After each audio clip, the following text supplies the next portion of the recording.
Hello everyone, welcome back to the channel. Before we begin, I want to give a quick disclaimer.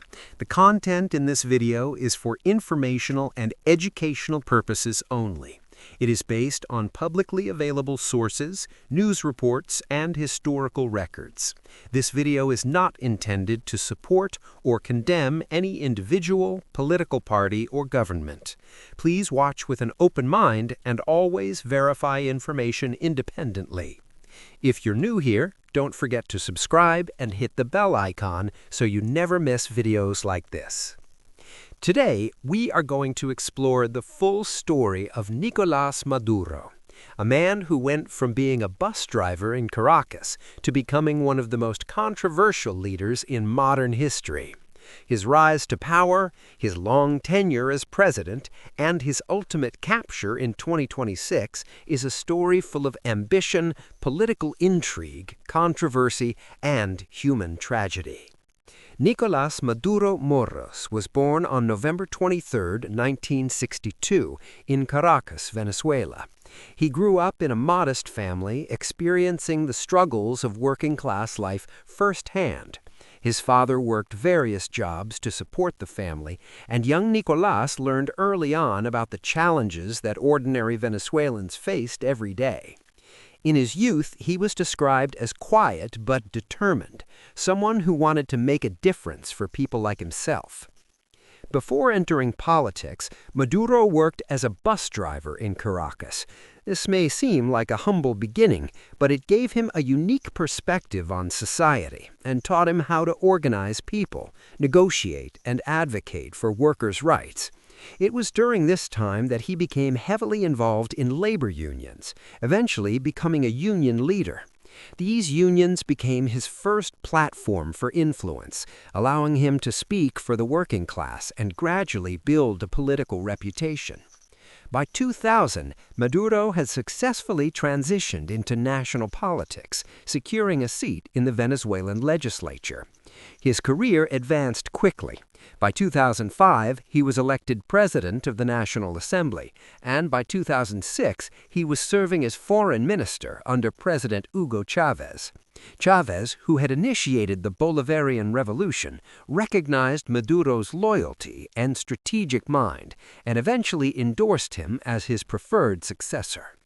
This endorsement was critical, as Chavez's personal charisma and political influence dominated Venezuelan politics at the time.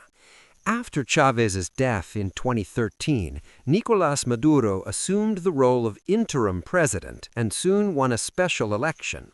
From the beginning, he faced significant challenges. Unlike Chavez, Maduro lacked natural charisma, and many Venezuelans were skeptical about his ability to lead the country.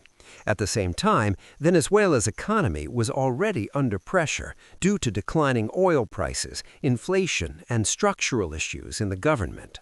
Maduro's leadership coincided with an increasingly difficult economic and social climate, and the nation began a period of unprecedented crisis.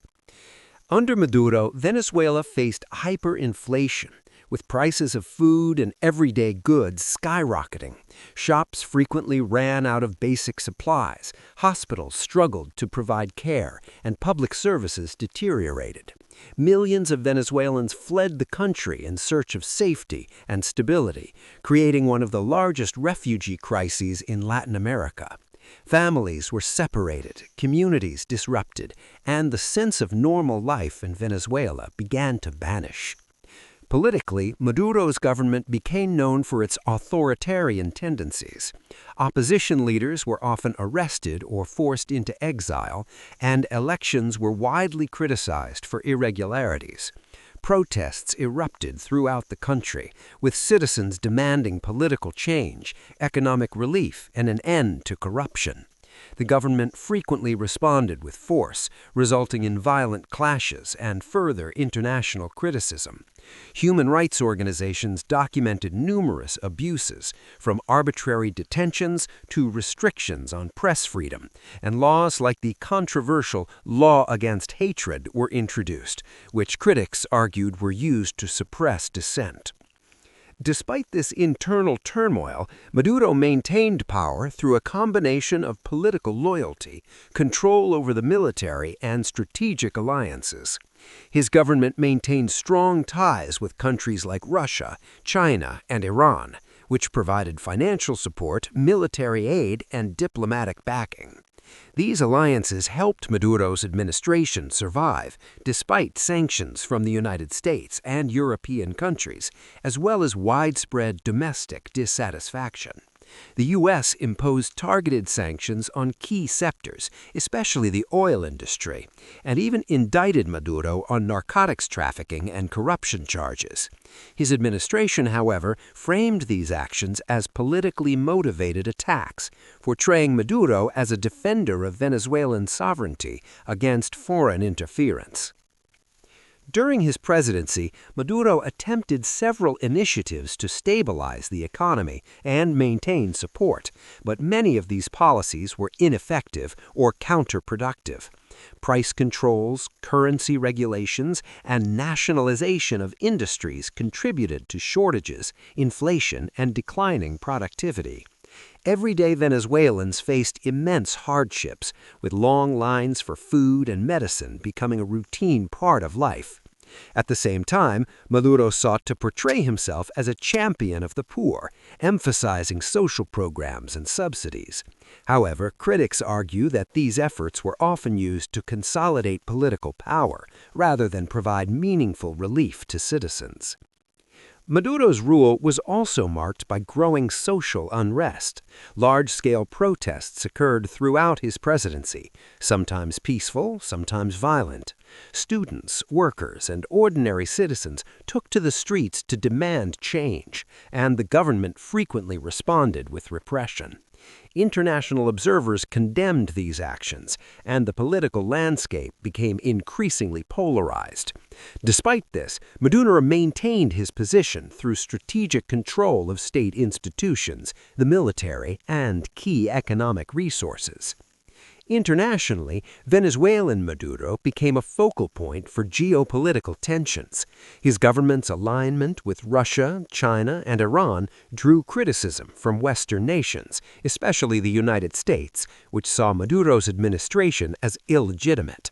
The sanctions imposed by the U.S. and its allies targeted the oil industry and other vital sectors, further straining Venezuela's economy.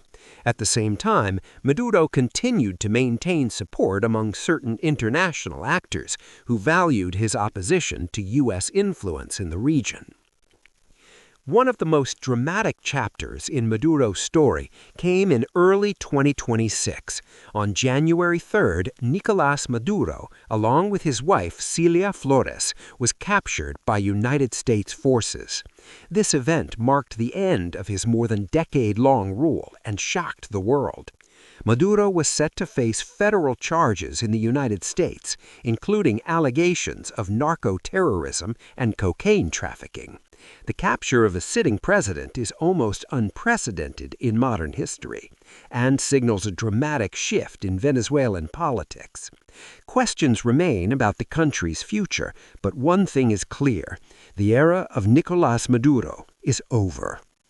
Maduro's story is both fascinating and tragic. It is a story of ambition, loyalty, controversy, and consequence. His rise from humble beginnings to the presidency shows how determination and political skill can transform an individual's life. But his tenure also demonstrates the heavy toll that poor governments, economic mismanagement, and political repression can take on a nation. So, what do you think about Nicolás Maduro's legacy? Was he a failed leader who brought his country to ruin, or was he a victim of circumstances beyond his control, including sanctions and external pressure? I'd love to hear your thoughts, so leave a comment down below and let's have a thoughtful discussion. If you found this video informative, please make sure to like it, share it, and subscribe to the channel for more detailed explorations of world leaders, political history, and global events. Thank you so much for watching, and I'll see you in the next video.